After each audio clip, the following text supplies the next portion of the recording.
Perfecto. Excelente. Pues bienvenidos a todos a este nuevo webinar Mastermind, es el número 71 y hoy tenemos el tema de avalúos y análisis de valor de propiedades y proyectos de inversión. Nuestro invitado de hoy es Mauricio Ramírez, arquitecto y evaluador experto en bienes raíces desde la Ciudad de México. Estamos muy contentos de tener hoy este tema que a mí particularmente me gusta mucho. Y yo soy Pablo Mateos, estoy en Guadalajara. Manuel Morales, mi coorganizador, también está en Guadalajara, y Manuel Zambrano está en Aguascalientes. Buenos días a todos, y ahora se irán conectando otros colegas, además de los que están por ahí participando tanto en Zoom como en Facebook. Buenos días a todos. Recuerdo que pueden hacer preguntas para el invitado y cualquiera de los panelistas por el chat de Zoom, y los que estén en Facebook como comentarios en Facebook, aquí los iremos reuniendo. Pues muchas gracias a todos por conectarse, por madrugar con ese espíritu de aprendizaje de los inversionistas, y más hoy los que somos padres, que tenemos un día especial. Entonces terminaremos a tiempo para poder disfrutar de la familia, que esa es la idea de este horario de los domingos, que luego tengamos el resto del domingo libre. Pues muchas gracias, Mauricio, por aceptar la invitación y por madrugar un domingo como este. Muchas gracias.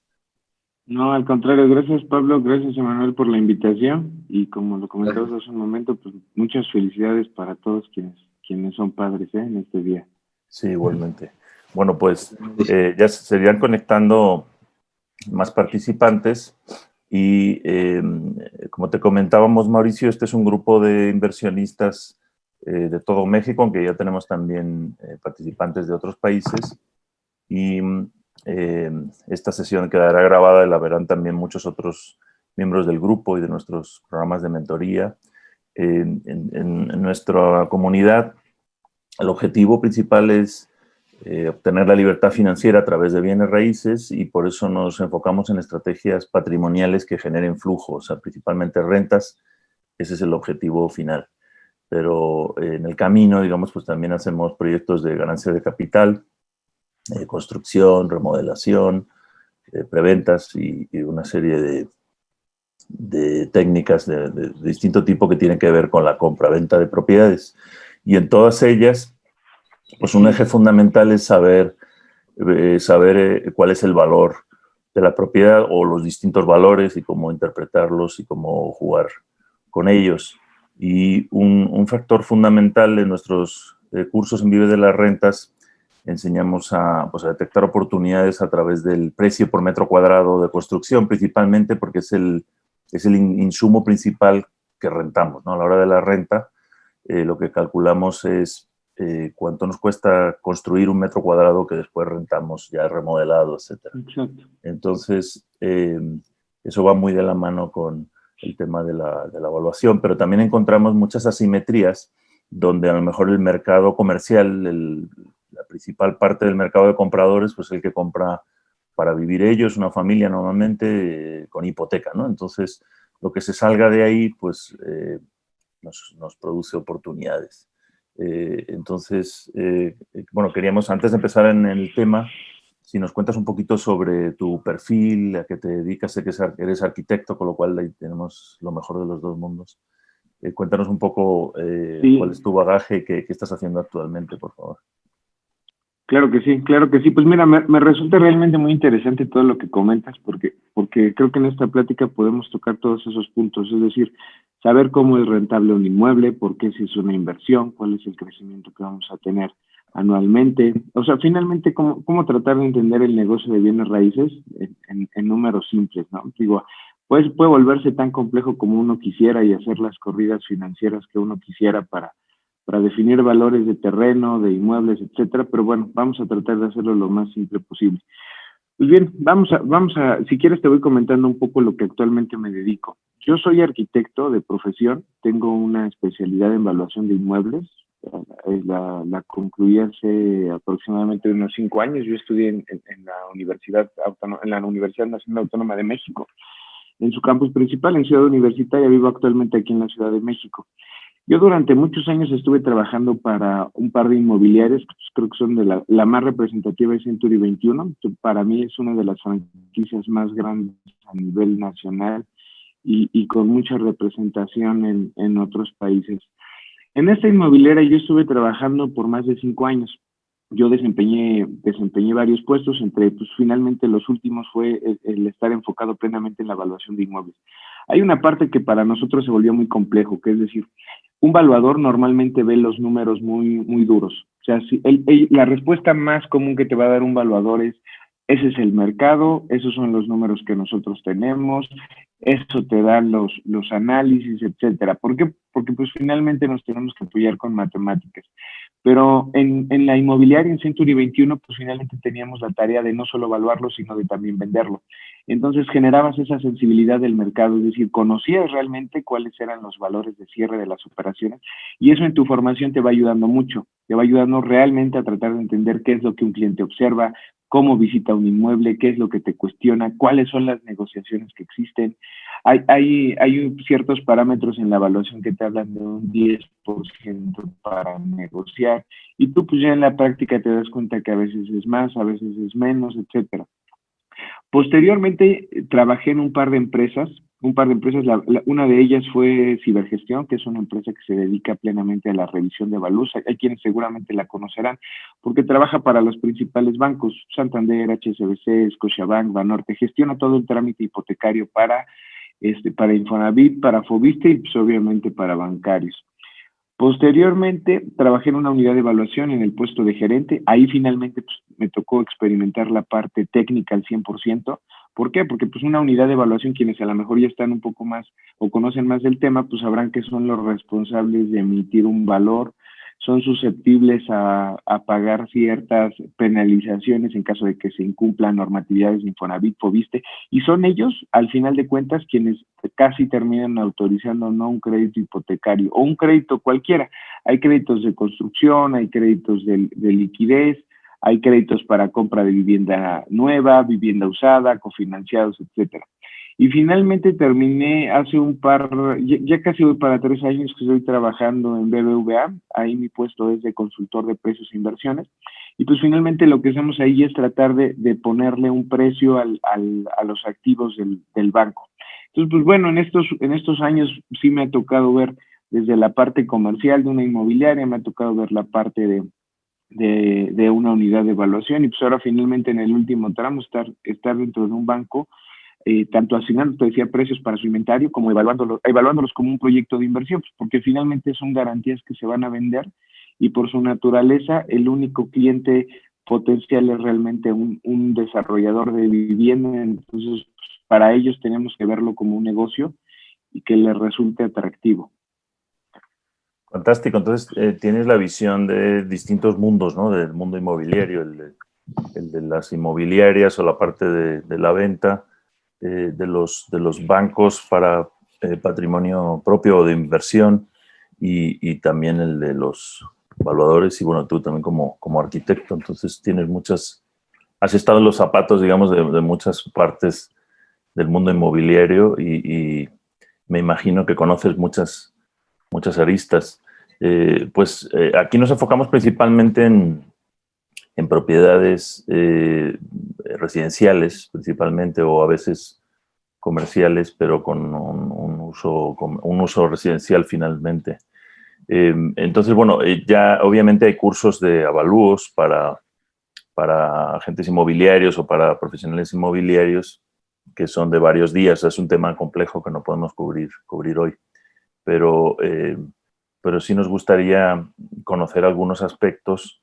Nos vamos empezando por algunas de... Yo cuando tomé uno de estos cursos de AMPI, que daba un valuador, para mí fue como abrirme una perspectiva totalmente distinta. En Vive de las Rentas uso esta analogía del maestro de las rentas, es el personaje que le inventé. Y ponemos estas lentes. Entonces yo cuando fui a ese curso, para mí fue como ponerme unas lentes. O sea, me acuerdo que poco después de tomar ese curso, me parece que conocí a Emanuel, ¿no? Emanuel, y te decía, Sí, mira, así es.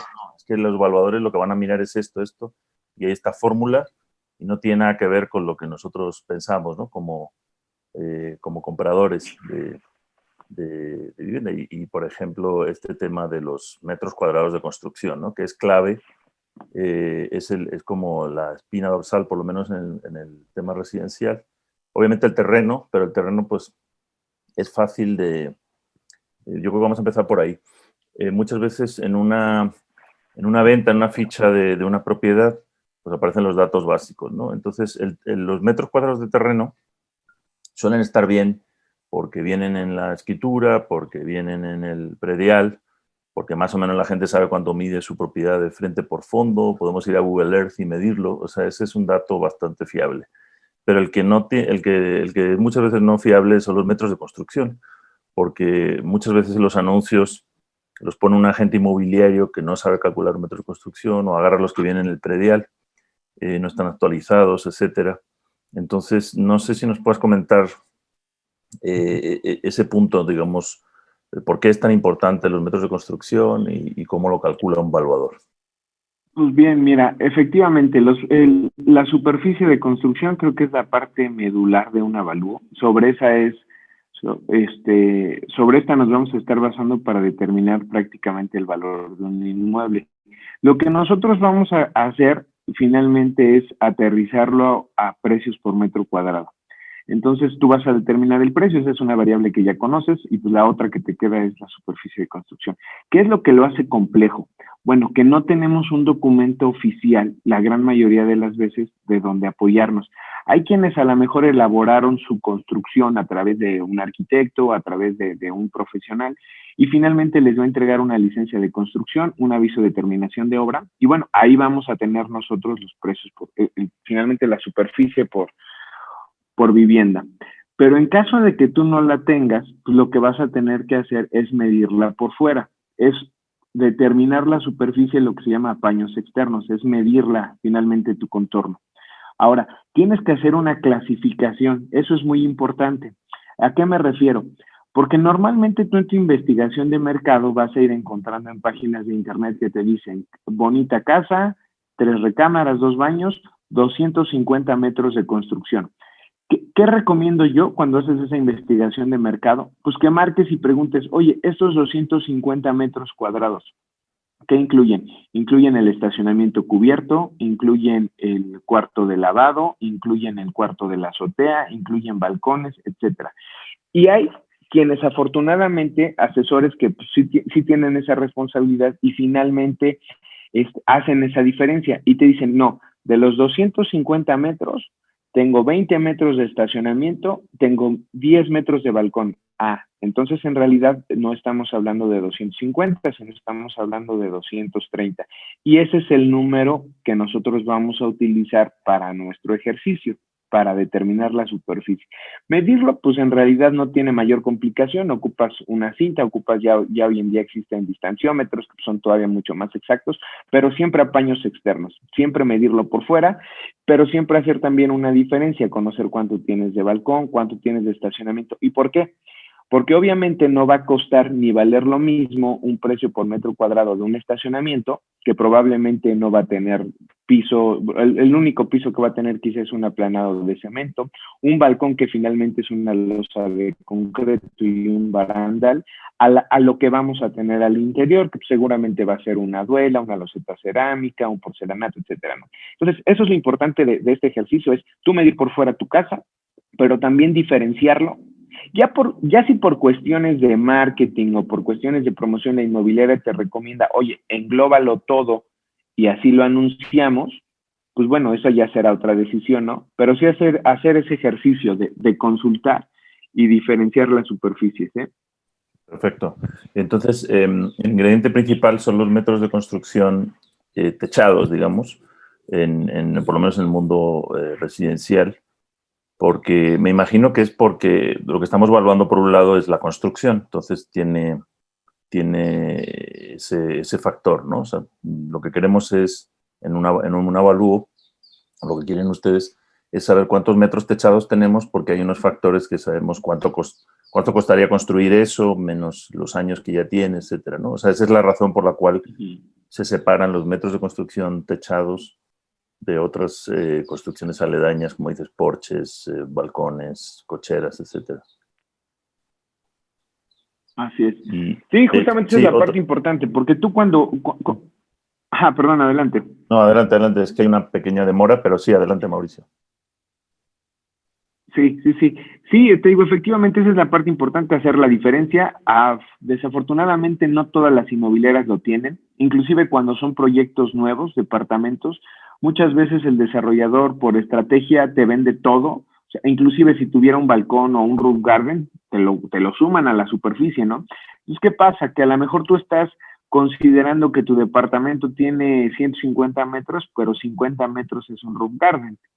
Y obviamente, pues digo, tiene una deseabilidad, pero no va a valer lo mismo en el mercado el hecho de que tú tengas un roof garden a que lo tengas como superficie habitable, ¿no? ¿Y qué sucede también? Que cuando tú rentas ese inmueble, pues lo mismo sucede. Hay una renta que la gente va a estar en posibilidad de pagar por superficie habitable y otra por un roof garden.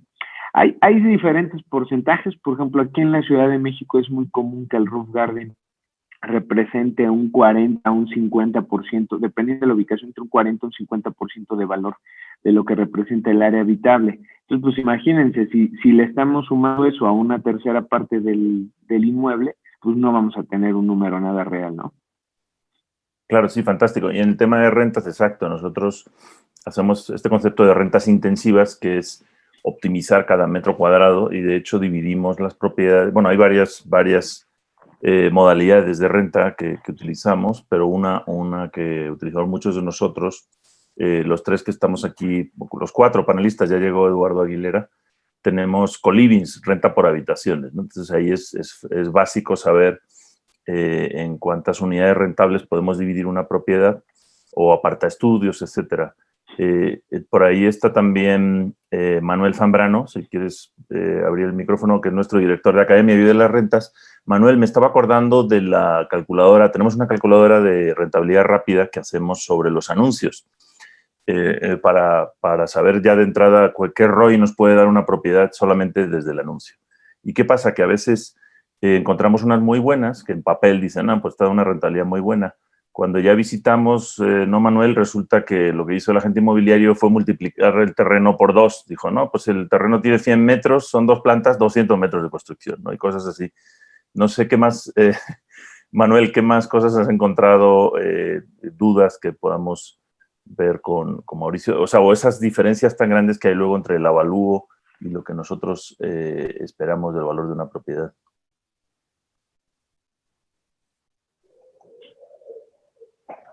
Sí, Pablo.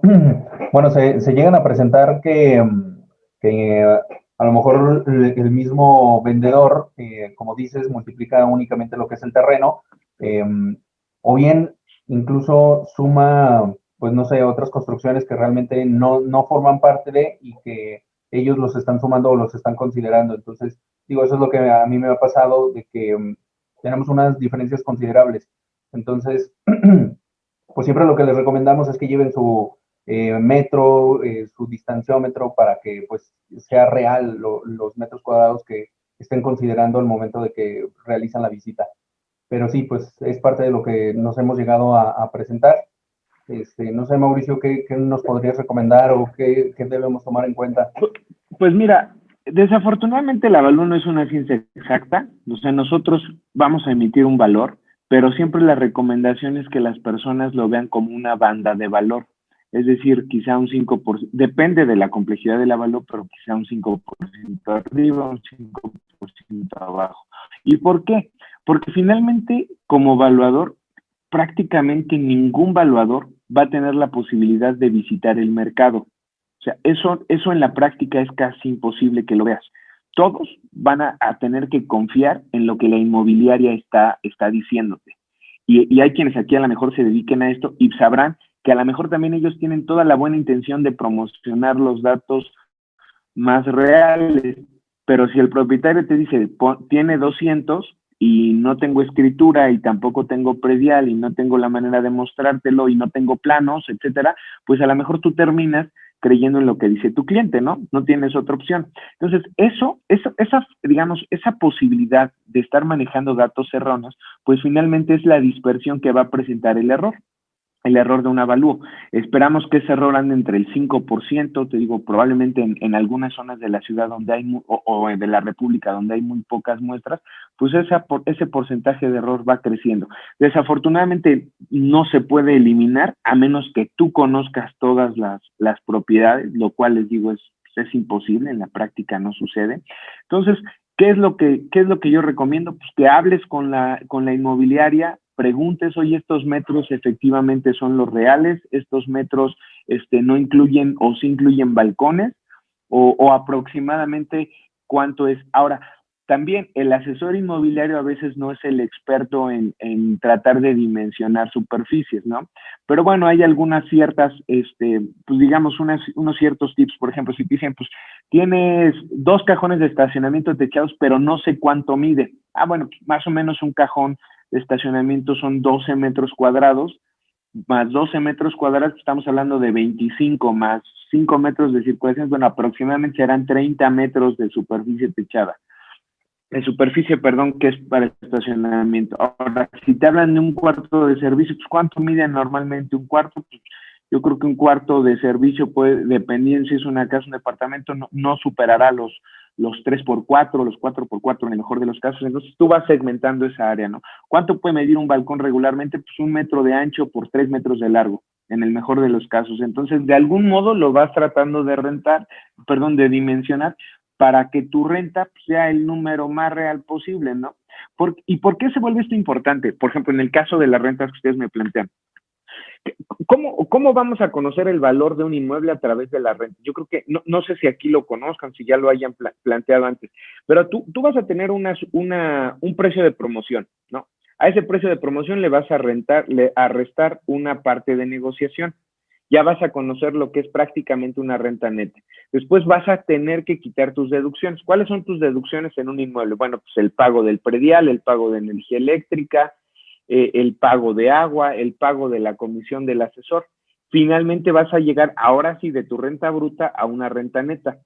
Si esa renta neta tú la multiplicas por 12 y lo divides entre el valor del inmueble, en ese momento vas a encontrar lo que muchos inversionistas llaman como un cap rate, la tasa de capitalización del inmueble. En la Ciudad de México y en zonas donde hay una buena deseabilidad, esa tasa tendrá que estar en el segmento habitacional entre un 5 y un 6%. ¿Y por qué se vuelve útil eso si ustedes están en el ámbito de las rentas? Porque lo mismo lo puedes hacer a la inversa y con las rentas tú conocer el valor de tu inmueble. Es decir, si tú tienes, voy a poner un ejemplo, si tú tienes un departamento que te deja una renta neta anual de 6,000 pesos, pues en automático puedes deducir que ese inmueble tiene un valor de 1,000,000 en el mercado. Y muy buena parte de las veces se cumple esta premisa. Entonces, si tú, digamos que vas haciendo una cadenita, si tú conoces bien tu superficie de construcción, por lo tanto puedes hacer una buena investigación de mercado, vas a tener unas deducciones, vas a llegar a una renta neta anual y con eso vas a saber cuál es tu tasa de rentabilidad de un inmueble habitacional. Fantástico, Mauricio. De hecho, nuestras propiedades valdrían mucho más por ese método porque nosotros las hacemos para que nos den un 12%. Entonces, si la evaluamos al 5%, va a valer mucho más. Pero te quería preguntar, no, ya sé, digo, estos son cosas que hacemos ya más como negocio que como renta tradicional. Pero respecto a esto te quería preguntar, bueno, para los que no conocen tanto los avalúos, hay 3 métodos de evaluación que normalmente aparecen en un avalúo. El valor físico, ¿no? Que sería el valor del terreno más la construcción que tiene encima, el valor comercial, que es el que más se usa, y de capitalización de rentas, que he visto que en México casi no se usa. Aunque esas 3 metodologías lo hemos visto en otros países, en España, en Reino Unido, Estados Unidos. Entonces, no sé si nos puedes comentar un poquito los 3 métodos y por qué se usa más el comercial. Y a mí me encanta el avalúo comercial porque no tiene en cuenta tanto el terreno, y muchas veces las decisiones de los consumidores es más por el terreno, ¿no? Es que tiene tantos metros de jardín y tal, y eso al final no te da mucha renta. Entonces, por eso me gusta el comercial. Pues muy bien, mira, efectivamente, en la evaluación trabajamos principalmente con 3 métodos. El primero de ellos es el análisis de mercado. Me voy a ir deteniendo uno por uno. ¿Y de qué trata, digamos, de qué trata este análisis? Muchos dicen que es la reina de la evaluación o es la metodología reina, porque finalmente lo que haces es tratar de comparar tu inmueble con un mercado existente, ya sea tanto de propiedades en promoción como propiedades cerradas. Lo ideal en un avalúo sería que tú trabajaras con operaciones recientemente cerradas y de esa manera pues, no habría especulación, tú conocerías perfectamente cuál es la tendencia de valor, pero eso no sucede. Entonces, al no suceder eso, o al ser muy poco probable que tú lo puedas ejercer, tratamos de ir encontrando mercado y haciendo un ejercicio que se llama homologación. A lo mejor hay quienes ya habrán escuchado esta palabra. Bueno, pues homologación finalmente lo que trata de hacer es evaluar cuáles son las ventajas y desventajas de cada inmueble y finalmente hacer un ejercicio de tipo estadístico donde tú vas sumando y restando algunos puntos, algunos porcentajes finalmente, y vas a determinar el valor. Entonces, de lo que trata ese enfoque finalmente es de comparar peras con peras. Si algunas son manzanas, si algunas son de otra característica, tratas de homologarlo para convertirlo a un punto en el que sea igual a tu comparable. De eso va a tratar ese enfoque. ¿Y por qué es el más relevante? Porque pues finalmente las operaciones se dan por una ley de oferta y demanda. Eso pues finalmente existe. Tú vas a terminar vendiendo un inmueble en el precio correcto, en el punto en el que se crucen, digamos, si lo viéramos en una gráfica, la oferta y la demanda. Hay quienes a lo mejor ya habrán visto estos ejercicios, ya seguramente están muy familiarizados, pero de eso trata el análisis de mercado, finalmente en encontrar ese punto. Ahora, el segundo se llama avalúo físico o enfoque físico directo. ¿Y por qué se vuelve relevante? Todos los inmuebles, y no solo los inmuebles, si tú quisieras evaluar un auto, quisieras evaluar una aeronave, quisieras evaluar cualquier inmueble que ustedes quieren ver, o inclusive cualquier objeto, estos 3 enfoques te sirven. El enfoque de físico finalmente lo que trata de decirte es cuánto cuesta construir una cosa. ¿Y por qué es importante? Porque esa va a ser la base de la que tú vas a partir. Nadie, absolutamente nadie, vende algo en el costo de construcción. Y eso finalmente se vuelve un dato para tomar decisiones. ¿Qué sucede si tú determinas que una casa cuesta 5 millones de pesos, pero su valor de mercado está en 3 millones? Pues finalmente ya encontramos una obsolescencia. Ese es un inmueble muy poco rentable. ¿Y en qué casos puede darse eso? Pues quizá en un proyecto que fue de autoconstrucción, donde la gente fue construyendo cuartos y cuartos y cuartos y cuartos, no se hizo un proyecto arquitectónico, no hay una planeación. Entonces, finalmente en material existe esa cantidad, pero es tan poca la deseabilidad de una persona por comprarla por un tema particular del proyecto, porque a lo mejor son cuartos excesivos y ya nadie hoy en día, una familia requiere esa cantidad, o porque para pasar a la cocina tienes que pasar por una recámara, etcétera. Ese tipo de cosas donde un proyecto, te digo, no es funcional, ahí se vuelve un factor de toma de decisiones. Ahora, ¿qué hacemos aquí? Pues finalmente nosotros vamos a cuantificar la superficie de construcción, te decía, paños externos normalmente, vas a hacer una clasificación, vas a decir, este es un espacio a doble altura, esta es un balcón, este es un garage, esto es el jardín, etcétera. Estas son mis bardas, estas son mis instalaciones especiales, mi CCTV, mi aire acondicionado, mi hidroneumático, etcétera. Lo vas a diferenciar y a cada uno de ellos le vas a asignar un costo de construcción. Y este es lo que llamamos un costo de reproducción, prácticamente. Es decir, ¿cuánto cuesta construir ese inmueble al día de hoy? Vamos a definir un costo directo, le vamos a sumar un porcentaje por proyecto, por licencias, por indirectos, por la utilidad de un constructor, etcétera. Y bueno, vamos a llegar a lo que nosotros llamamos un valor de reposición nuevo. Es cuánto cuesta eso nuevo. Y a ese valor le vamos a afectar por algunos deméritos, que puede ser edad, que puede ser estado de conservación, particularmente esos 2. Habrá quienes a lo mejor definen algo más, pero de entrada eso es, ¿no? Tú vas a tener algo nuevo y pues le vas a tratar de restar la edad. Y el último enfoque que bien decías, en México la realidad es que casi no se practica, casi no se le da un uso real a ese enfoque, y yo a veces creo que es por tema de desconocimiento o porque hoy en día se le tiene mayor preferencia al mercado. Se cree que si el mercado en eso se está anunciando, pues finalmente en eso se va a vender, y la realidad es que no. Y el otro punto es que, por ejemplo, en el crédito Infonavit, que yo creo que Infonavit es prácticamente el 40% de los créditos que se otorgan en México. Para muy buena parte de esa cartera, el análisis de capitalización de rentas no aplica. Para la vivienda de los segmentos más bajos no es un requisito que se haga. Pues para el evaluador es una ventaja. Y no se hace en el fondo porque cuando tú compras una vivienda, pues en teoría hay ciertas cláusulas en tus contratos que es para que tú vivas, para que el empleado viva. Entonces, digamos que se da por entendido que no lo puede rentar.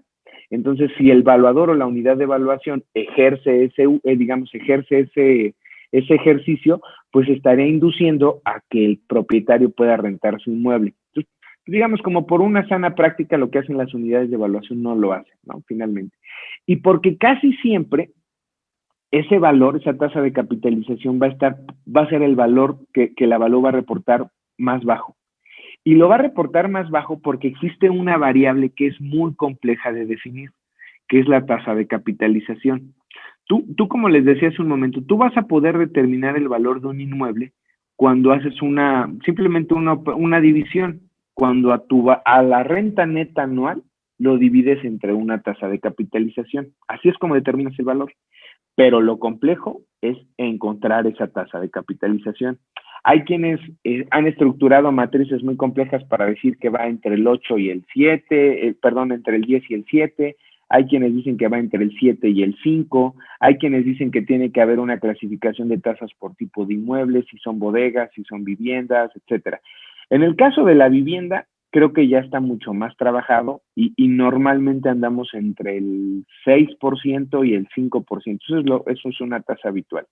Pero te digo, en realidad por la complejidad del caso y porque en México existen muy pocas fuentes de información fidedignas para que nosotros la podamos estructurar esa tasa, es por lo que casi siempre le vamos a dar mayor peso al mercado. ¿Y por qué? Porque eso es tangible. Tú finalmente puedes hacer un ejercicio de llamarle al vendedor y decir, ¿cuánto pides por tu propiedad? No, pues 10 millones, 5 millones, etcétera. Pues ese es un dato real. No tienes que inventarte nada. Y en el tema de la capitalización de rentas, mucha gente tiene miedo de entrarle a estructurar una tasa y eso es lo que lo vuelve más complejo. ¿Y por qué estos tres casos o por qué estos tres enfoques se vuelven reales? Ahora ya que lo vimos de manera general. Porque para mí el enfoque físico es tu piso. Es decir, eso es en lo que tú deberías de vender cuando menos tu propiedad.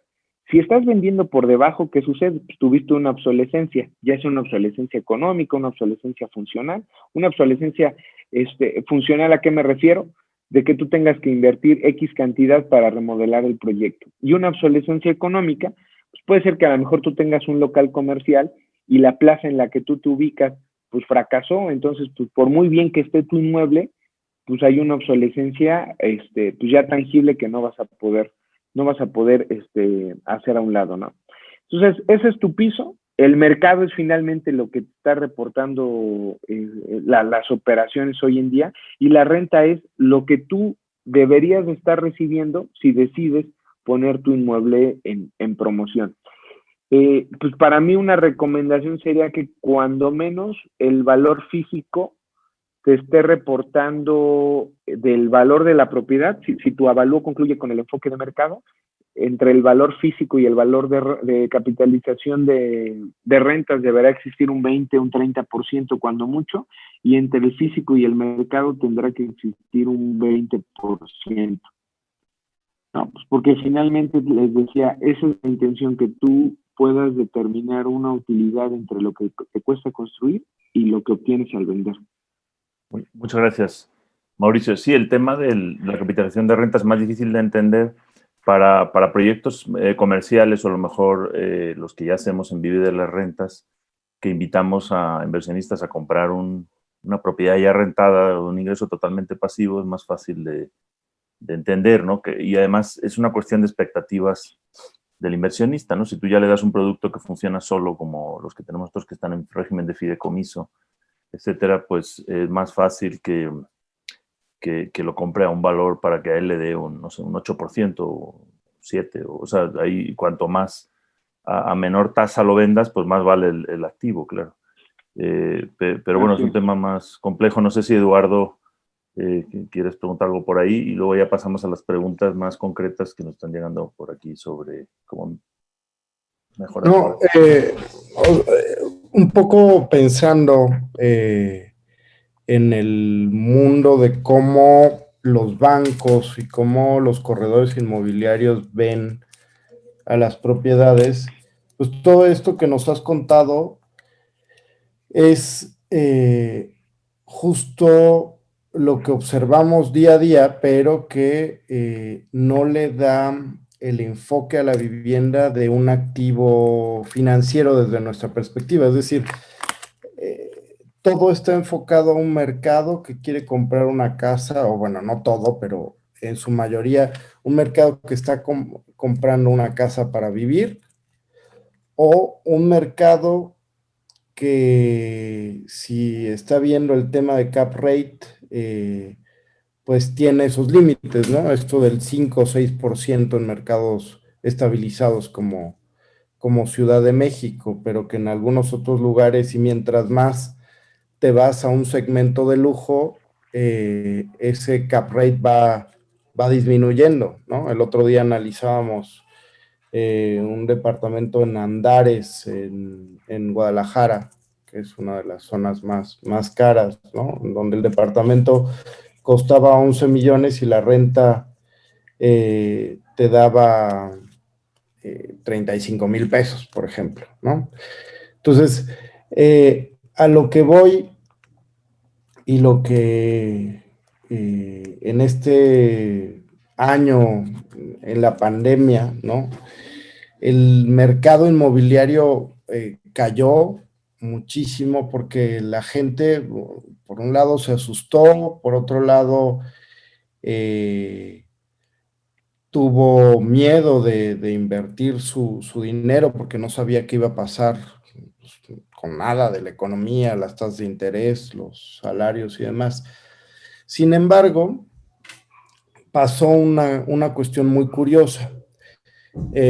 Y en Vive de las Rentas enfocamos inmuebles a este otro concepto de alta rentabilidad, de rentas intensivas. Y descubrimos que había un gran mercado ávido de invertir cuando entendían que los inmuebles podían ser mucho más que esto, que podían dar mucha más rentabilidad, que donde tu capital podía tener el tema de tenerlo invertido en ladrillos y la plusvalía, que eso implicaba más esta alta rentabilidad. Y entonces descubrimos, bueno, durante la pandemia en Vive de las Rentas tuvimos una explosión de crecimiento sin precedentes, ¿no? Mientras las inmobiliarias o los desarrollos normales pues disminuían drásticamente sus ventas, nosotros aumentamos exponencialmente. Y reflexionaba, porque ha ido cambiando un poco más esto, ¿no? Tú al principio de tu plática decías, bueno, lo que pasa es que los valuadores damos esos elementos y tratamos de que las instituciones o los clientes entiendan la rentabilidad a largo plazo de un inmueble y cuándo se recupera y tal.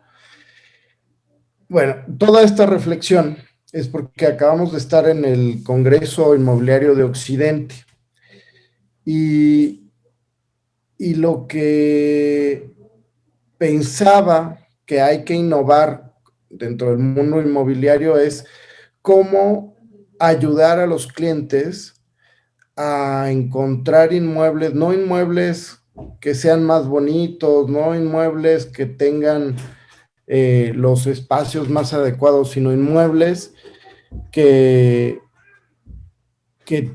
se conviertan en un activo y que incluso se puedan empezar a pagar ellos mismos. ¿A qué voy? Y a lo mejor estoy un poco enredado en este pensamiento en voz alta, pero hay ya algunos desarrolladores que están empezando a pensar en esto, incluso en vivienda social. No sé si tú has conocido el modelo de house hacking, ¿no? Este modelo en donde tú puedes vivir en una casa, en un pedazo de una casa y rentar el resto para que ese dinero te sirva para pagar, por ejemplo, una hipoteca. Bueno, mi pensamiento es que si todos los involucrados en este sector, arquitectos, valuadores, inmobiliarios, brokers y desarrolladores, empezamos a pensar, a crear inmuebles que no solo pudieran ser un espacio para vivir, sino que sean una plataforma verdaderamente de despegue para las personas, ¿no? Una plataforma que te permita capitalizarte y no descapitalizarte, porque la gran mayoría del mercado, ¿qué hace? Compra una casa, no solo que está dentro de su espectro de posibilidades, sino siempre se van un poquito más allá. Entonces, al final están sobreendeudados, pagando un pasivo que les cuesta mucho ir pagando y los tendrá ahí amarrados los próximos 15, 20 años de su vida. ¿Qué pasaría si cambiamos ese chip y empezamos a crear, a buscar inmuebles que en lugar de que se vuelvan un pasivo, que se vuelvan un activo que empiece a poner dinero en nuestros bolsillos y que se vuelvan una plataforma de crecimiento para las personas que compran un bien raíz, así sea uno y así sea el bien raíz que vas a usar para vivir? Pues mira, Ajá. perdón, mira, efectivamente esto que comentas es muy cierto. ¿Qué sucede o cómo tú puedes llegar a lograr eso? Hay un principio que pues, finalmente todos en el día a día lo vivimos, que es como comprar, le llaman coloquialmente, es como comprar mayoreo y menudeo. Si tú tienes una casa, como acabas de mencionar, grande, de un valor alto, etcétera, pues tiendes a rentarlo mucho más bajo unitariamente. Pero ¿qué pasa si tú una vivienda la rentas por cuartos o haces un esquema mixto? Pues finalmente tú ya no estás rentando una casa, sino estás rentando un cuarto, un núcleo de vivienda. Eso unitariamente tiene que ser más alto. ¿Por qué? Pues porque estás comprando mucho menos de algo. Entonces, ¿qué sucede? Pues el precio se tiende a elevar. Así es como tú puedes llegar a potencializar el valor de un inmueble. Así es como funcionan los edificios de oficinas. Por eso se ha vuelto pues, quizá muy, muy interesante estos esquemas de coworking, porque pues, las oficinas te rentan ahora un pequeño espacio con una con una renta por metro cuadrado alta, ¿no? Entonces, ese es un esquema viable, pero desafortunadamente todos los inmuebles están sujetos a su ubicación. No en todos lados puede pasar. Y hay algo que sucede, que es pues, finalmente, les decía al principio, ya es un esquema de ley de oferta y demanda. ¿Dónde quiere vivir la gente? Pues donde tenga mejor ubicación, ahí es donde está dispuesto a hacerlo. Pero el terreno en esas ubicaciones también tiende a ser alta. ¿Qué pasa en la Ciudad de México? Es que hoy en día en las delegaciones centrales, por ejemplo, en Benito Juárez, en Cuauhtémoc, el precio por metro cuadrado de terreno es muy alto y a veces los propietarios ya piden mucho más de lo que es lógicamente posible. Cuando tú haces un modelo de negocios, normalmente partes de arriba hacia abajo, ¿no? Tú tienes tus ingresos, vas restando tus costos, tu utilidad y llegas a lo que decimos un valor residual del terreno. Bueno, pues si el propietario, si a ti como inversionista te da, por decir algo, 10,000 pesos, pero si todos los propietarios piden 20,000, porque toda la gente ya tiene en mente que la ubicación es excelente y que tienen que hacerse ricos con esa venta, pues finalmente existe un mercado de especulación muy grande. Y hoy en día eso es lo que yo observo en la Ciudad de México, ya la gente pide mucho. Si tú quisieras hacer realmente un esquema, quizá para hacerlo realmente redondo, sí tendría que haber intervención o quizá tendría que haber alguna regulación. Difícil, la regulación en los precios es imposible, pues eso no va a existir, pero quizá más que regulación me refiero a incentivos para que ciertos desarrolladores promuevan vivienda en otras zonas. ¿Y qué suceda? Que el propietario, como tú bien dices, pueda vivir en un espacio y apoyarse para que su inmueble sea productivo, ¿no? Un inmueble de productos finalmente. Y así es como quizá alguien pueda salir adelante. ¿Por qué? También porque si tú lo ves como negocio, aquí en la Ciudad de México, por ejemplo, una hipoteca se estará en el margen del 10% en números redondos, ¿no? Puede haber, ya lo hemos visto ahí desde el 8, 7 y tantos. Pues, si tú generas una utilidad del 10%, perdón, una tasa del 10% en un crédito hipotecario y el inmueble te está generando entre un 5 y un 6%, pues todavía hay cerca de 5,000 pesos que alguien tiene que pagar, ¿no? Y si a lo mejor, como tú dices, existiera este esquema mixto, pues quizás sí sería un ganar-ganar para todas las áreas, para las personas que originan los créditos, para el propietario, para quienes no pueden pagar una vivienda y a lo mejor deciden rentar solamente por un espacio corto de tiempo, ¿no?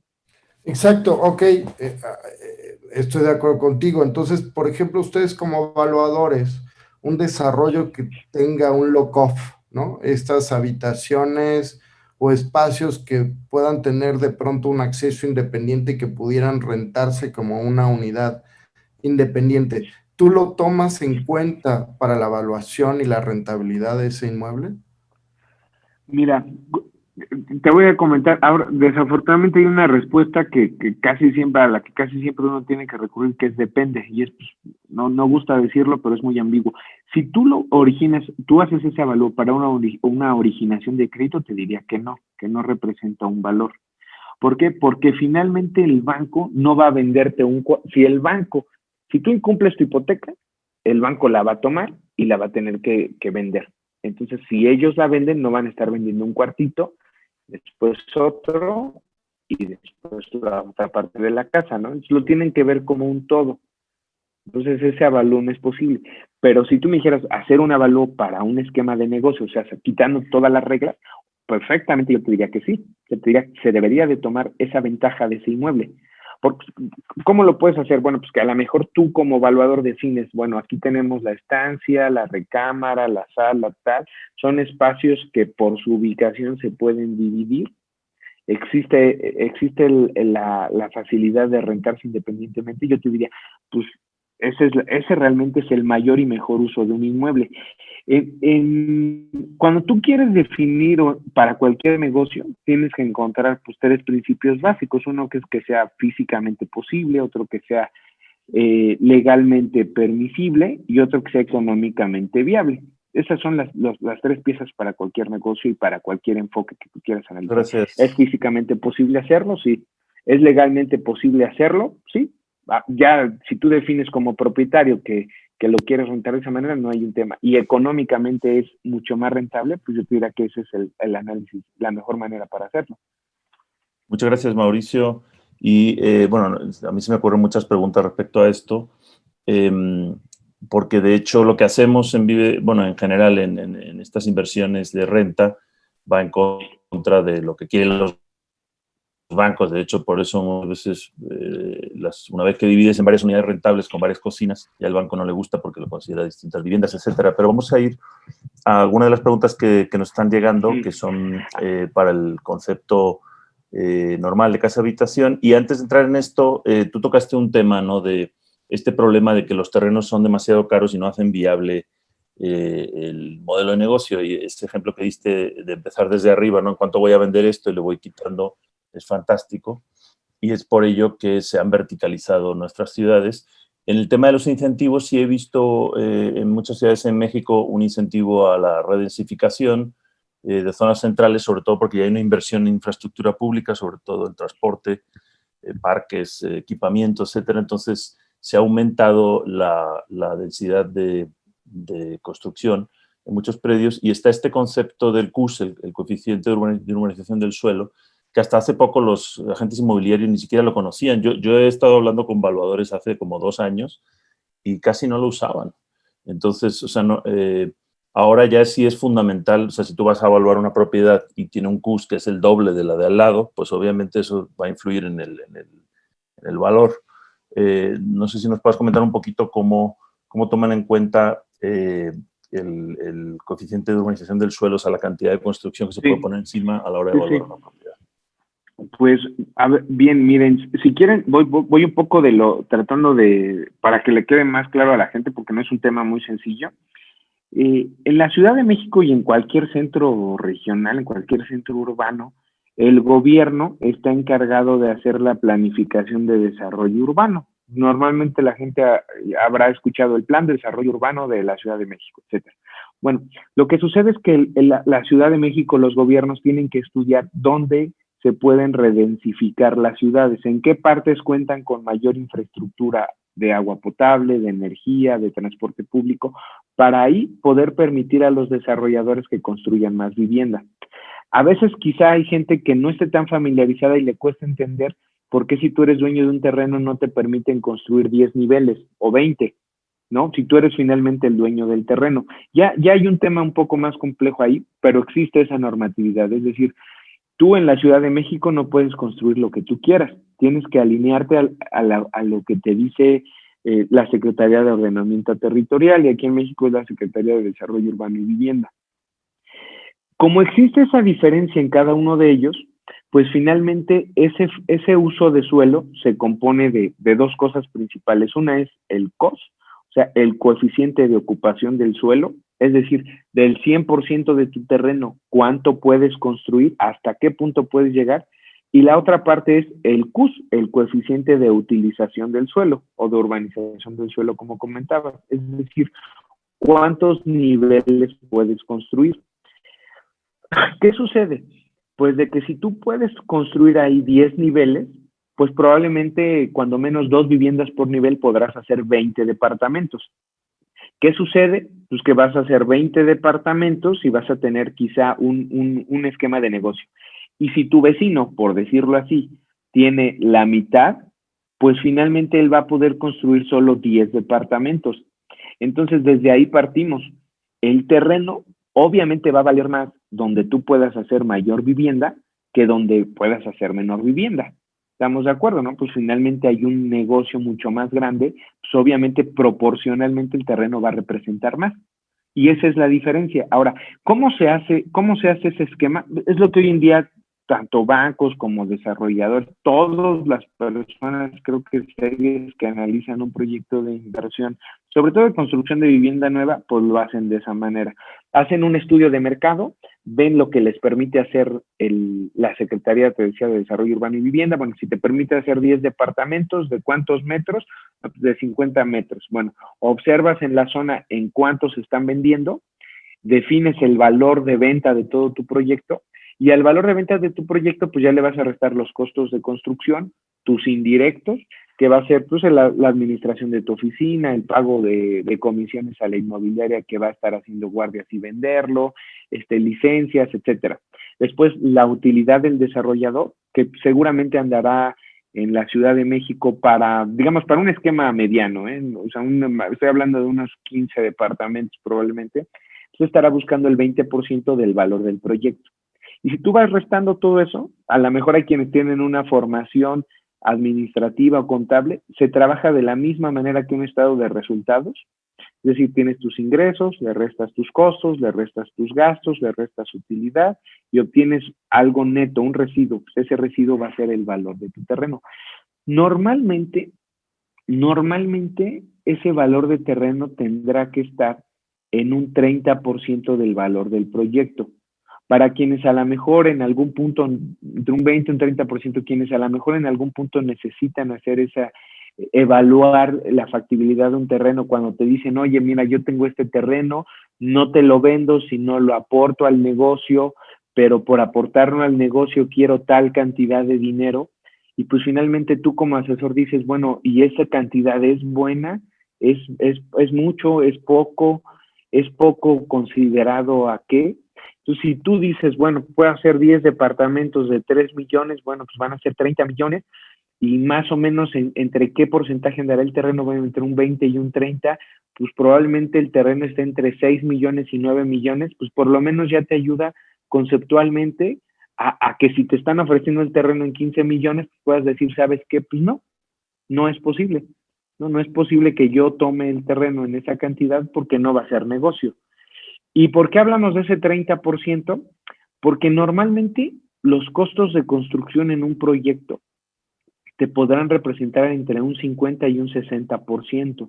Es decir, los tabiques, la varilla, el cemento, etcétera, y finalmente la mano de obra, bueno, pues va a estar entre un 50 y un 60%.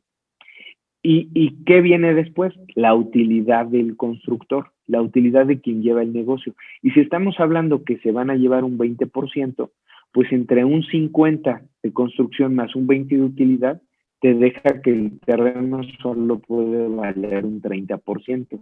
Y viceversa, si a lo mejor te vas a 60% de construcción y 20% de utilidad, pues el terreno tendrá que representar el 20% del negocio. Fantástico, muchas gracias. Pues resumiste muy bien esos cálculos que desafortunadamente muchos desarrolladores descubren después de su primer proyecto, ¿no? Que no ganaron dinero. ¿Por qué? Pues mira, tus insumos no lo hiciste de arriba abajo, como descubrió ahora Mauricio. Muy bien, pues tenemos aquí, bueno, Manuel nos compartió una presentación que tú nos enviaste, que ya hemos enviado aquí para que la puedan ver muy clara, y nos están haciendo algunas preguntas sobre todo, voy a resumir aquí de Alejandro, de Miriam, de otros, que lo que nos interesa es tips para mejorar el avalúo de un inmueble. Esto es un punto, nosotros buscamos propiedades de oportunidad, normalmente están deterioradas, son viejas, y a veces, por ejemplo, Manuel hizo esta técnica, yo también, llegamos a un acuerdo con el vendedor para hacer una pequeña intervención primero, sobre todo, para que pase el avalúo de la hipoteca, porque le falta una ventana o tiene 2 cocinas, cosas así. Entonces, por un lado sería ese, y por otro también, pues un propietario inversionista que ya tiene la propiedad y que quiere pedir un avalúo de liquidez, etcétera. No sé qué tips nos puedas dar ahí, y si me permites comparto, o bueno, si quieres tú compartir pantalla, pero esta lámina que tienes con los datos del inmueble. ¿Quieres compartirla adelante? No. Ah, sí, gracias. Digo, sobre esto me encantó porque tiene como 8 de los factores principales, ¿no? Y cada uno tiene una serie de puntos. Me imagino que para mejorar el valor de avalúo, pues hay que trabajar obviamente la ubicación no la podemos cambiar, pero en algunos aspectos de conservación, etc. Mira, sobre todo mejorar la conservación. O sea, si tú quieres, aquí me voy a enfocar a mejorar, si así lo entendí bien, es mejorar en el sentido de que el inmueble obtenga un mayor valor, ¿no? Sí, por un lado que pase hipoteca, ya sé que hay muchísimos factores que importante, cada banco tiene sus lineamientos y sus reglas, pero todos coinciden en que no pueden originar una hipoteca, no te van a autorizar un crédito hipotecario si tu inmueble tiene más de una unidad rentable. O sea, si tú haces una adecuación de un proyecto donde identifiquen que hay 2 cocinas, que hay una escalera para acceder a la parte de arriba, muy seguramente no te van a originar el crédito. Y no te lo originan, ¿por qué? Porque ahora van a tener que asumir, si tú incumples con la hipoteca, van a tener que asumir un doble problema. Sacar a la persona que pagó la hipoteca y luego sacar al inquilino, ¿no? Porque esa es la naturaleza. Sí. Si tú tienes 2 unidades rentables, lo vas a rentar. Entonces, claro. ¿Qué conviene? Pues originas tu hipoteca antes de hacer las adecuaciones, porque después ese inmueble, pues, aunque valga lo que valga, no te van a originar la hipoteca. Pero bueno, partiendo de que tú quieres mejorar el valor de tu inmueble, ¿qué es lo recomendable? Solamente vas a poder jugar con muy pocas cosas. Uno es la conservación y la actualización en acabados, que van muy de la mano. La edad es un factor que, pues, desafortunadamente ya no hay vuelta atrás, pero en la conservación sí, puedes actualizar acabados, puedes dar pintura, puedes dar un mantenimiento general, impermeabilizar tu casa, es decir, mantenerla lo mejor posible. La zona es un punto, apoyándome aquí de la lámina, la zona es una parte que pues, también es tu entorno inmediato, desafortunadamente no la vamos a poder cambiar. La ubicación lo mismo, las partidas de superficie, tanto de construcción como de terreno. Tú podrías quizá ampliar la casa y obviamente pues el valor del inmueble va a cambiar. Si tú tienes una casa y la tienes con 100 metros y le sumas 50 metros, pues va a crecer. Yo aquí le recomiendo que si van a hacer ampliación, si van a hacer un proyecto, se apoyen de un arquitecto, de algún profesionista, porque lo más triste es que tu proyecto esté deficiente y finalmente tengas que remodelar, reestructurar, tirar muros. Y qué terrible sería para un propietario, pues que los 50 metros que le sumó a su casa se tengan que derrumbar porque no tienen ventilación e iluminación. También hay un apartado que en todos los avalúos que evalúan el proyecto, que todas tus recámaras estén ventiladas, que todos tus espacios habitables tengan cuando menos una buena cantidad de iluminación natural, que las circulaciones sean francas, que al interior los espacios tengan las dimensiones correctas, y si no se tiene, ¿qué sucede? Pues que el evaluador va a tener que estimar cuánto cuesta arreglarlo y al valor restárselo. Entonces, en lugar de sumar, estás restando. El otro punto es la relación terreno-construcción. Aquí también, pues desafortunadamente no se puede mover mucho. ¿Y a qué se refiere este concepto? Pues que hay ocasiones que tú tienes una casa. Normalmente lo que hemos venido platicando es que la parte importante es la superficie de construcción, ¿no? Pero ¿qué sucede? Que si tú tienes un lote de 500 metros y tienes una casa de 300 metros en una planta, pues tienes 200 metros de jardín. ¿Y qué sucede cuando una casa, a lo mejor esos 300 metros los tiene en 2 niveles y te ofrece el beneficio de tener 350 metros de jardín? Todos los inmuebles, o la mayoría de las personas, va a preferir tener un jardín mucho más amplio, poder disfrutar de áreas verdes, etcétera, y eso le va a dar un plus a tu casa.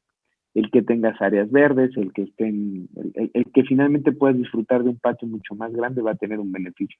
El proyecto, pues eso se tendrá que comenzar desde un inicio.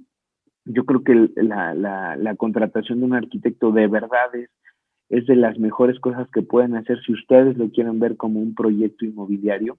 Porque ¿cuánto puede costar el proyecto de una casa? Por ejemplo, si tu casa cuesta 2 millones de pesos, pues probablemente el valor del proyecto, he visto muchos, sobre todo en la originación de crédito en las partidas de construcción, pues hay quienes te hacen el proyecto y la construcción desde el 5% al 10% del valor del proyecto.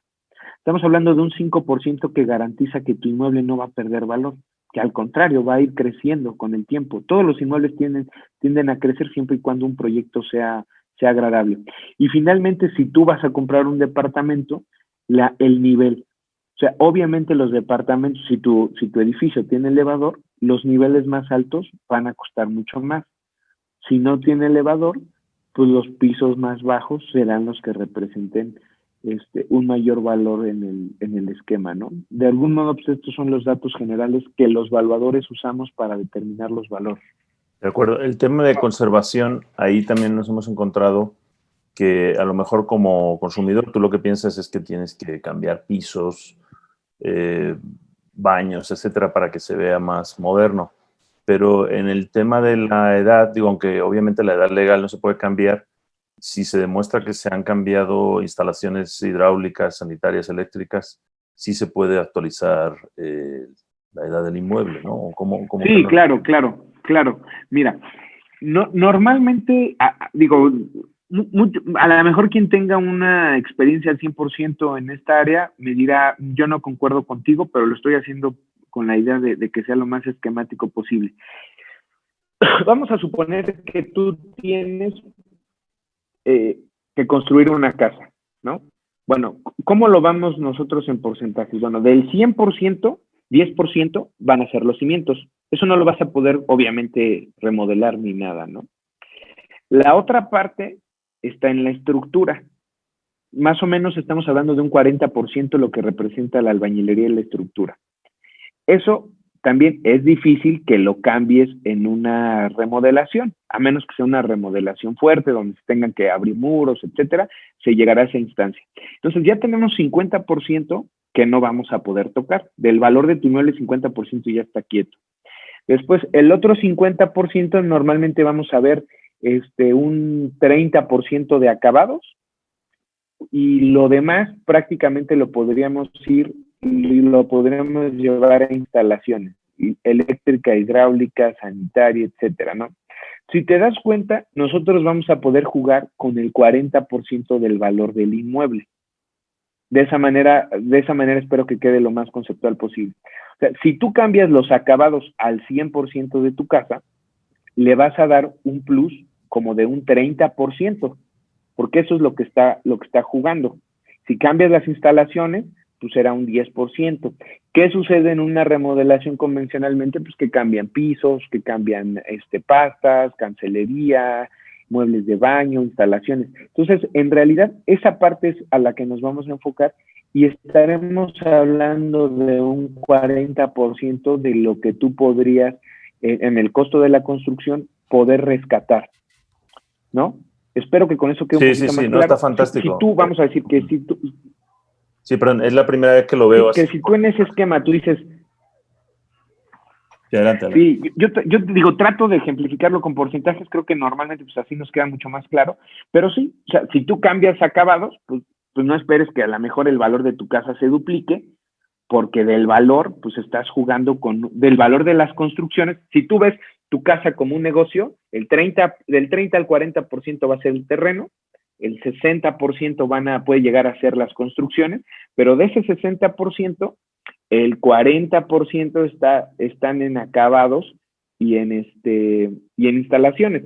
Entonces, pues si tú cambias esa pequeña parte, tampoco esperemos que el inmueble se revalúe al 100%, ¿no? Sino será proporcional. Sí, eso es lo que me encanta es para buscar propiedades de oportunidad. En algunas hemos visto que son tan baratas que te están regalando o bien el terreno o bien la construcción. De hecho, enseñamos a nuestros alumnos a hacer ese análisis. Esto que nos acabas de decir, puesto en pesos por metro cuadrado, se podría decir más o menos si el precio medio de construcción del nivel que estemos buscando son 10,000 pesos el metro cuadrado nuevo, pues de ahí lo que nos estás diciendo más o menos es que la mitad, 5,000 pesos, son los cimientos, la estructura de la albañilería, o sea, lo que básicamente... Entonces, me estoy acordando, Eduardo, de la entrevista que hicimos ayer con Leonardo Amezco en el programa de radio, que es arquitecto también y se metió en nuestro curso en el reto de Vive de la Renta 90 días. Se dio cuenta de una casa que compró, que él como arquitecto dice, es que solo una casa vieja, el valor de lo que yo veía ahí eran 4,500 pesos el metro cuadrado y me lo estaban regalando, ¿no? Porque el precio era solo el precio del terreno. Entonces, aquí tú nos estás corroborando esto, ¿no? Que más o menos un 40 o 50% del valor es lo que, digamos, son los huesos de la casa o la estructura, y eso nos sirve mucho para buscar... Pero ojo, de tu 100, pero ¿cómo lo vemos? O sea, voy a hacer un ejercicio muy rápido. O sea, si tu casa valiera 100 pesos, normalmente el terreno va a representar, les decía, entre un 30 y un 40%, entonces le voy a restar el terreno, pues voy a tener 60 pesos de la construcción, y si esto es lo que puedo modificar, yo estoy jugando con 24 pesos, que si se dan cuenta es una cuarta parte del valor de la casa, ¿no? Viéndolo en porcentajes. Si tú lo remodelas, pues seguramente estarás esos 24 pesos, que por la depreciación ya a lo mejor son 10, a lo mejor lo podrás llevar a 18, a 20. Nunca va a llegar a nuevo porque pues, no se va a poder. Digo, es muy esquemático porque pues habrá quien me diga, oye, pero ¿dónde está la partida de cancelería? ¿Dónde está la partida de herrería? ¿Dónde está la partida de jardinería? Digo, muy conceptualmente así lo podemos estar viendo, ¿no? Sí, pero es interesante verlo así. Una casa hace poco. ¿Perdón? Sí, no, muy interesante. Y sobre todo que hay muchos aspectos que no añaden tanto valor a la propiedad, porque lo que tú dices, jardinerías, incluso metros adicionales de jardín no añaden tanto valor. Y adelante, más Eduardo. que, o sea, por ejemplo, construcción, y por ahí mencionabas, ok, tú puedes aumentar el valor aumentando metros de construcción, ¿no? Siempre y cuando esté basado en un buen proyecto y demás. Pero aquí me surge una duda. La mayor parte de las personas durante la vida de un inmueble las van remodelando, le van aumentando, que ahora necesito este cuarto, que le voy a hacer un cuarto para otro hijo y tal. Lo hagan con arquitecto o no. O sea, no estoy hablando de que esté mal hecho, ponle que esté bien hecho. Para el avalúo y para los bancos, no hay un tema de que tiene que haber una licencia de construcción y una serie de cosas, porque normalmente en la escritura esos metros adicionales no estaban, ¿no? surgieron durante la historia de la vida de la propiedad.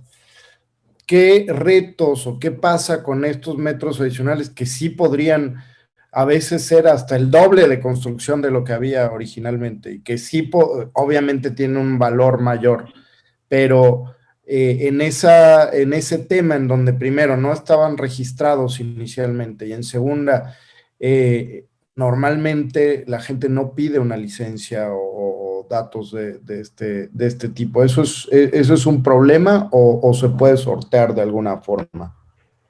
Mira, hay solución. O sea, y como bien dices, lo raro aquí en México sería que todos construyeran con su licencia de construcción, que todos tuvieran su aviso de terminación. Eso sería lo raro, ¿no? ¿Qué sucede? Que normalmente no lo vas a tener. Si tú compraste una casa, vamos a suponer que aquí el fraccionador ya te vendió una casa y en tu escritura dice terreno y dice construcción, pues que a lo mejor ya le ampliaron un piso, ¿no? Probablemente. Bueno, cuando tú decidas venderla, en ese momento de la escrituración se tendrá que realizar un avalúo y ese avalúo tendrá que reportar la superficie total. Y en ese avalúo, el evaluador tendrá que medir la construcción y reportarla con un valor. Y ahí viene otro proceso que a lo mejor ya no es tan, digamos, creo que ya no es tan relevante, es un poco más técnico, donde ciertas construcciones se van a actualizar de valor. O sea, tú vas a decir, oye, tú compraste esto, pero le sumaste esto, entonces lo estás vendiendo en esta cantidad, pero dentro del avalúo vendrá un apartado que te diga, bueno, estas construcciones son de esta edad, de esta clasificación, y estos van a tener otro tratamiento. Digo, es un poco más técnico, pero no hay un problema. O sea, finalmente la gente lo hace y hoy en día pues existe la manera de regularizarlo. Ok, eso es bien interesante. O sea, digamos, la conclusión de esto es solo aumentarle metros cuadrados de construcción, estamos aumentando el valor de nuestras propiedades, ¿no? De entrada. Ahí tengo otra duda. ¿A qué le puedes sumar dentro de los metros cuadrados de construcción? Porque de pronto puedes tener un roof garden y le pones a lo mejor una pérgola y eso no se toma en cuenta, pero a veces, por ejemplo, cuando he hecho proyectos de nuevo, me dice el constructor, no, pues es que aquí, aunque no haya losa, es doble altura y se toma como doble metros de construcción, etcétera. ¿Qué criterios se utilizan para poder medir estos metros extras de construcción?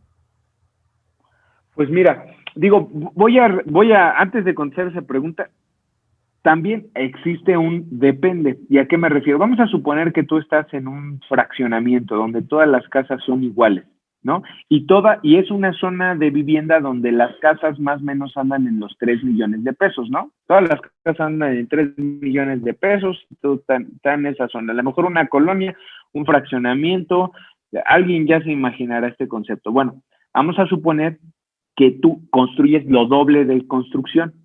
Tú dirías, bueno, ya construí lo doble, a lo mejor mi casa ya vale 6 millones de pesos porque ya construí lo doble de construcción. Desafortunadamente, pues a todos nos ha pasado, existe también un principio que se llama de reciprocidad, es decir, tu entorno va a determinar por sí solo un valor. Si la zona vende casas de 3 millones, pues a ti no te van a pagar 6 millones, probablemente te pagarán 4. ¿Por qué?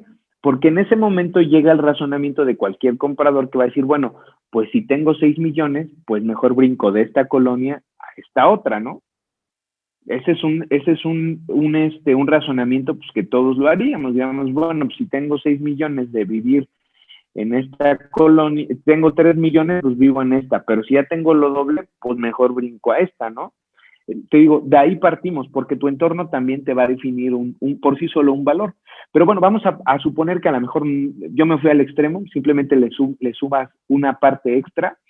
Esta parte, pues te decía, tendrá que tener un proyecto, tendrá que tener ciertas características para que representen por sí solo digamos, un valor agregado, que realmente le den un beneficio extra, que si tú vas a hacer un roof garden y le vas a hacer un asador, pues que quizá valga la pena, se me ocurre, pues que tengas una vista a la mejor agradable o que no estés viendo directamente al vecino. O sea, que esas construcciones tengan un sentido de fondo.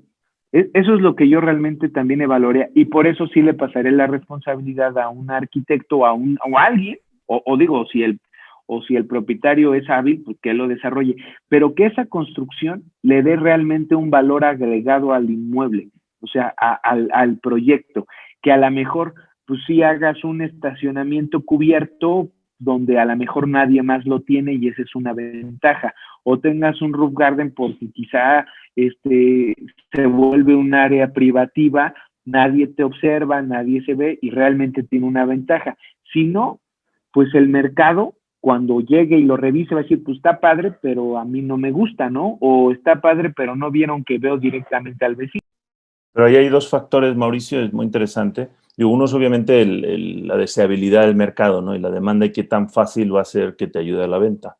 Pero otro es el puro valor de los metros de construcción. Me estoy acordando ahora de Benjamín, creo que no está por aquí, Benjamín Villanueva está haciendo una remodelación para venta de una propiedad con Max Urzúa, que es otro colega de nuestro grupo, y me consultaron para ver cómo se podía mejorar el valor de la propiedad, una propiedad vieja que él tenía, y ahí le di algunos tips, y vimos que hay una azotea enorme encima de la casa, con un cuarto de servicio y una escalera normal, con un baño completo, todo estaba ya hecho, entonces yo dije, bueno, aquí se puede hacer obviamente un roof garden, pero si le aumentan aquí, había 30 metros cuadrados, muy fácil, o sea, ya tenía muros alrededor, esto está muy fácil de techar, son 30 metros cuadrados más que le van a añadir, hicimos el cálculo, ya no me acuerdo cuántos metros tiene la propiedad, pero aquí va a venir un valuador, que incluso lo vamos a pedir nosotros, lo va a pedir el propietario, el avalúo, y la casa pasa de tener 200 metros, me parece que tenía, a 230, pues estaba en la media de esa zona, son alrededor de 18,000 pesos el metro cuadrado. Voy a hacer aquí el cálculo. O sea, en el estudio de mercado que hicieron de la zona, el precio de venta de propiedades parecidas en conservación, terminadas, era 18,000 pesos el metro cuadrado. Entonces, 18,000 por 30 son 540,000 pesos más que se le podría, en teoría, añadir a la propiedad. Otra cosa es que lo pague el mercado. Y construir esos 30 metros cuadrados costaba, no sé, 50,000 pesos. Entonces, una relación muy grande, y decidieron sí hacerlo para aumentar el número de metros cuadrados y obviamente que sea más deseable. Pero como esos trucos, pues hay que probarlos. Sí, o sea, ese tipo, como dices, por decirlo así, de trucos, donde tú a lo mejor sumas un roof garden, donde a lo mejor haces un espacio al interior mucho más agradable, etcétera, por conceptualizarlo un roof garden, pues yo creo que sí va a sumar valor, indiscutiblemente, pero desafortunadamente no es lineal. O sea, el mercado, si a ti te cuesta 200 pesos y le quieres sumar tu utilidad y dices, no, pues ahora mi casa vale 230 porque eso fue lo que me costó, pues desafortunadamente te puedes llevar una sorpresa porque el mercado a veces no lo paga. Claro, ¿no? sí. O sea, finalmente dice, pues lo único que ocasionaría sería que en una toma de decisiones se inclinen por la tuya, pero no necesariamente van a decir, bueno, pensaba pagar 200, pero como vi que hiciste un roof garden, ahí te van 300,000 pesos más, ¿no? Desafortunadamente a veces no sucede y es casi imposible de definirlo. A veces, pues digo, los ejemplos más clásicos son en un coche, ¿no? Vamos a suponer que tú tienes un auto, le metes vestiduras nuevas, etcétera, que me costó y dices, bueno, pues ahora mi auto debería de costar 50,000 pesos más. Pero pues a lo mejor va a haber quien te diga, pues está padre, pero pues te daré 10,000 pesos más, ¿no? O te daré 20,000 pesos más. ¿Por qué? Porque pues finalmente así es. Y ya el vendedor decidirá si espera más tiempo hasta que llegue alguien más o lo vende al momento, ¿no? Sí, exacto. Ahí estoy de acuerdo, perdón, contigo. No, el mercado es subjetivo, pero para los bancos hay una evaluación más objetiva en ese sentido, en donde los bancos digan, bueno, tiene 30 metros cuadrados más de construcción y le dé otro valor, ¿o no? Sí, en ese punto sí tienes razón. En un avalúo, digamos, donde tú quieras originar un crédito, eso sí va a tener un valor tajante y lo tendrás que ver y te lo podrán diferenciar. En eso sí. Desafortunadamente, Sí, para temas de debiera ser aforo así, y todo pero eso. los avalúos, Ujú. Por eso lo pensamos, o sea, cuando está desafortunadamente, justo el aforo, pues ahí ya tiene más valor. ajá, sí. O sea, ahí sí, no debiera ser así, pero los avalúos también tienen un propósito. Puede ser un propósito de originación de crédito, un propósito de dación, un propósito de adjudicación. Entonces, pues finalmente esos enfoques, pues a veces llegan a modificar un poco el valor. Pero en un avalúo hipotecario, si tú tienes ese roof garden, sí te lo tendrán que diferenciar y tendrá que haber un valor extra en tu inmueble, eso seguro, ¿eh? De acuerdo, Ok. muchas gracias. Nos llegan preguntas sobre temas de requisitos de hipoteca, etcétera. No tenemos tiempo, bueno, como dijo Mauricio, dependen también de cada banco. Y lo que sí hicimos en este grupo Mastermind es un artículo que aquí les hemos enviado en el chat, tomando los tips que nos dieron distintos brokers hipotecarios, distintos bancos. Algunos ya los ha mencionado Mauricio, ¿no? Que no pueden tener dos viviendas.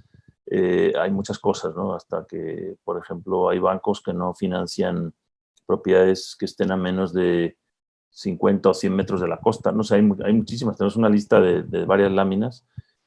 Mauricio, me frustré mucho cuando empecé con esto. Todo empezó porque una casa que yo quería hipotecar, que tiene techo de madera, no pasaba hipoteca por ningún lado.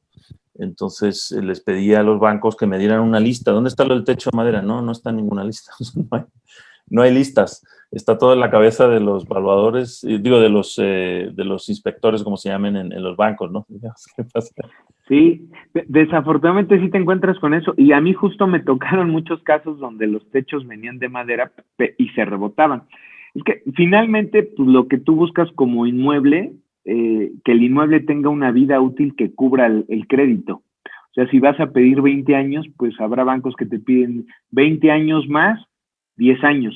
Entonces, que tu inmueble debe de tener una vida útil de 30 años, ¿no? Y a lo mejor dicen, pues la madera no es tan durable como el concreto y entonces, pues como garantía hipotecaria no pasa, ¿no? Pero a veces no se dan cuenta que es simplemente un elemento decorativo, que pues es algo propio de la zona. A lo mejor si tú estás, se me ocurre, en algunas zonas pegadas a la playa, pues se vuelve mucho más agradable tenerlo que tenerlo de concreto, ¿no? O sea, Sí, eso finalmente, era una casa digo, en el lago de Chapala, como pasa en Valle de Bravo, en estos sitios. Digo, la casa tiene 70 años, está muy bien mantenida y así se han hecho siempre, ¿no?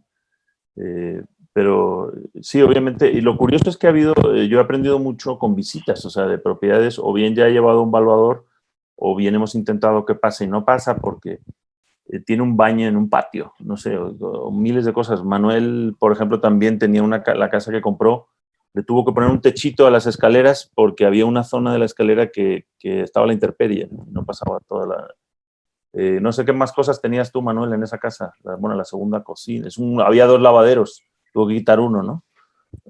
Exacto, dos lavaderos, tenía dos cocinas, entonces quitar una, la parte del baño donde estaba en la parte de adentro un boiler, también esa era otra observación que hacía un evaluador, de que teníamos que retirar el boiler, varios detallitos, pero esos son los principales. Sí. Sí, yo aquí veo en los comentarios personas que nos hacen, digo, comentarios de costos de construcción, de cómo se evalúa un hotel.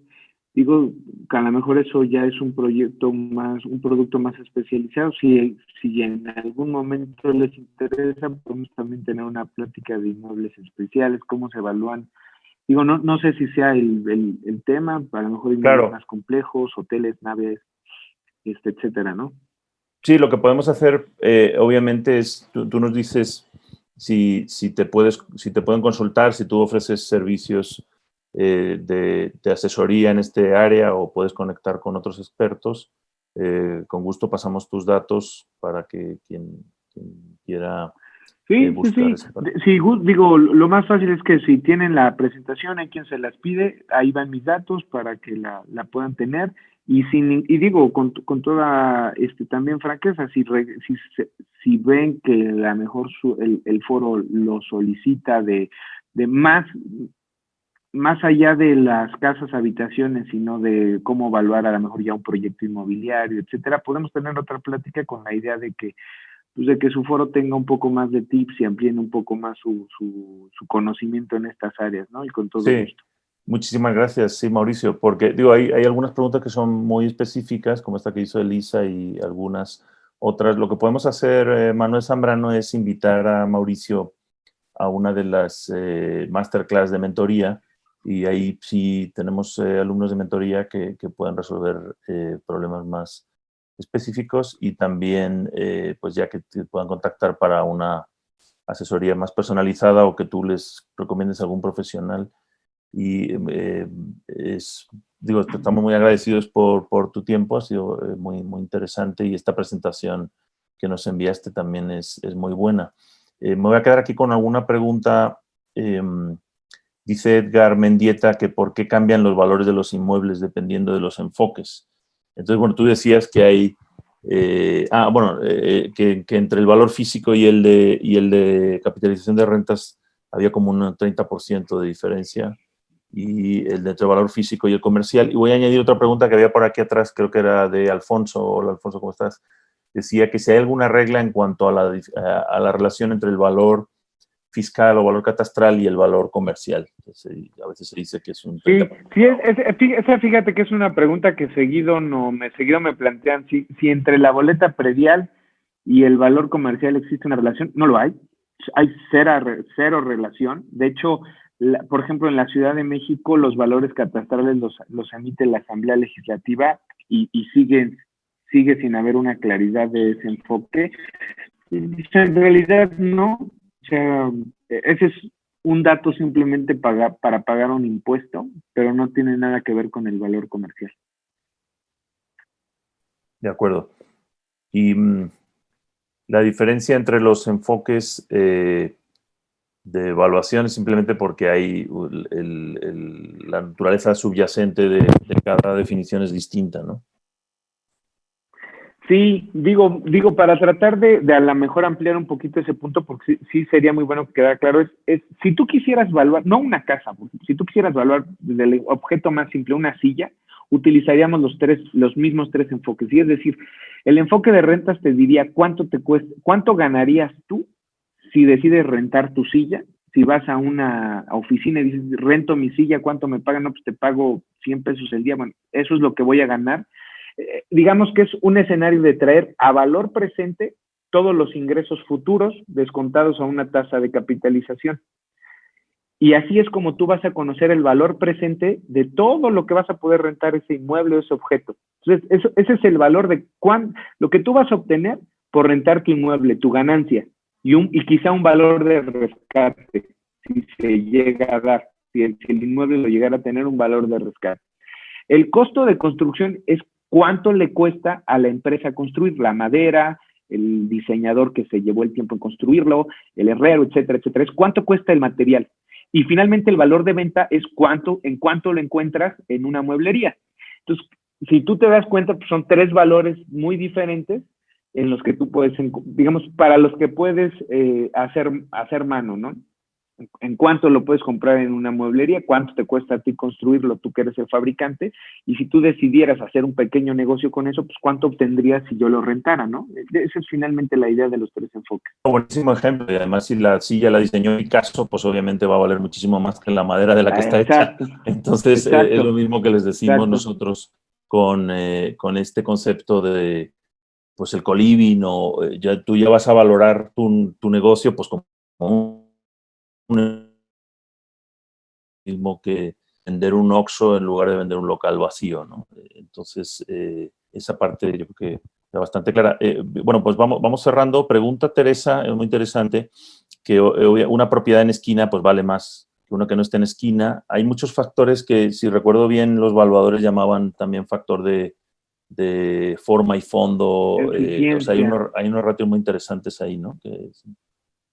Sí, no, mira, normalmente pues un terreno va a valer más si tiene dos frentes. Normalmente se estima que entre un 15 y un 20% es lo que llega a tener de deseabilidad un terreno que tiene dos frentes. También tiene mayor deseabilidad un terreno que es regular.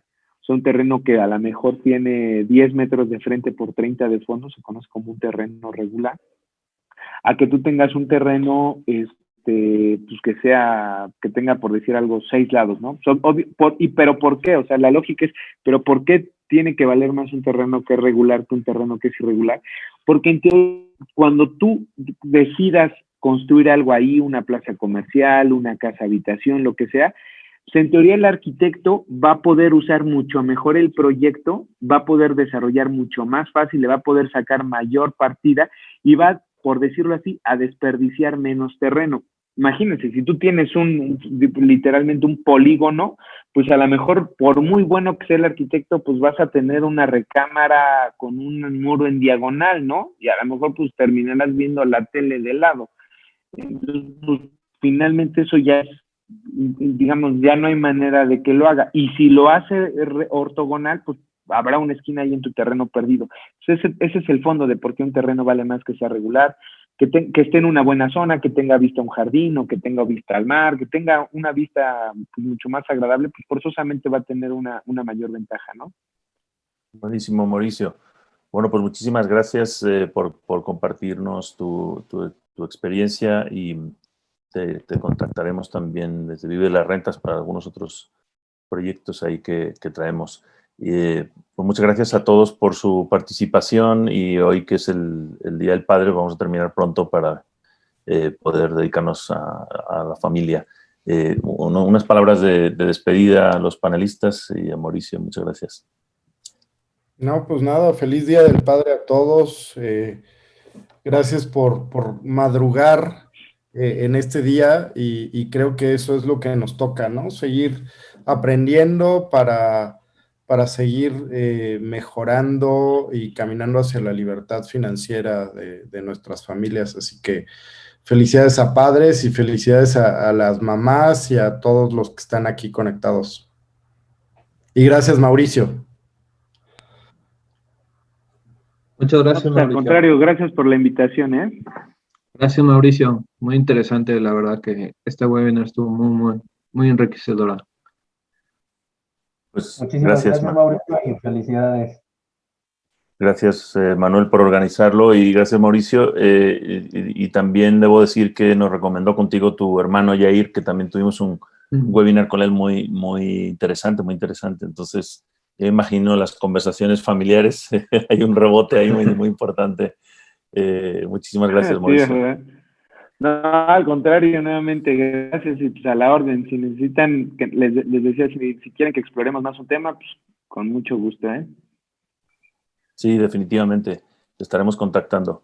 Pues muchas gracias a todos. Buen domingo y recordamos que cada 15 días aquí en los webinars Mastermind nos vemos. El próximo estaremos en España, Eduardo, Luis Ramírez y yo. Vamos a hacer una gira de trabajo allá y también recordarles que en Vive de las Rentas tenemos una masterclass de 90 minutos donde hablamos de cómo puedes vivir de las rentas con inversiones en rentas y cómo además te puedes poner en marcha en 90 minutos. Tendremos el próximo masterclass este miércoles, ¿no, Manuel?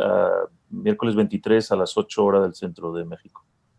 Sí, es correcto. Miércoles 23, 8 de la noche. Por ahí nos tenemos una cita para todos los que quieran alcanzar su libertad financiera. Y después tendremos un curso intensivo de fin de semana, el 11 y 12, ¿no? O 10 y 11 de julio. 11 y 12. 10 y 11. Sí, 10 y 11. De julio. Okay. Ese es el siguiente curso intensivo de Vive de las Rentas, que también estaremos desde España. Y una de las razones por las que, la principal razón por la que vamos a invertir en España, fuera de que yo soy de allá, es este punto, volviendo al webinar de hoy de Mauricio, donde allá las hipotecas están todavía, van a empezar a subir, pero están todavía entre el 2 y el 3% anual, o menos, incluso hay algunas de 1.5%. Tasa de interés anual. Y las rentas, ya hemos hecho análisis de varias propiedades, están al 10%. No en todos lados, pero en muchos sitios sabiendo buscar. Entonces lo vamos a apalancar de esa diferencia ya. Ese es el principal motivo. Entonces, bueno, pues ahí... Una supermina. Una supermina de oro, Pablo. Felicidades. No, pero bueno, finalmente haciendo plataforma para crecimiento de todos, así que quien quiera invertir en Vive las Rentas, realmente hay un montón de opciones de alta rentabilidad, de alta plusvalía. Visiten vivelasrentas.com/invierte y bueno, y pronto también estará el mecanismo para invertir en España. Así que, bueno, ahí seguiremos aportando valor para que la comunidad siga creciendo. Bueno, muchas gracias. Muchas gracias a todos. Buen domingo y buen Día del Padre. Gracias, hasta luego. Gracias, hasta luego.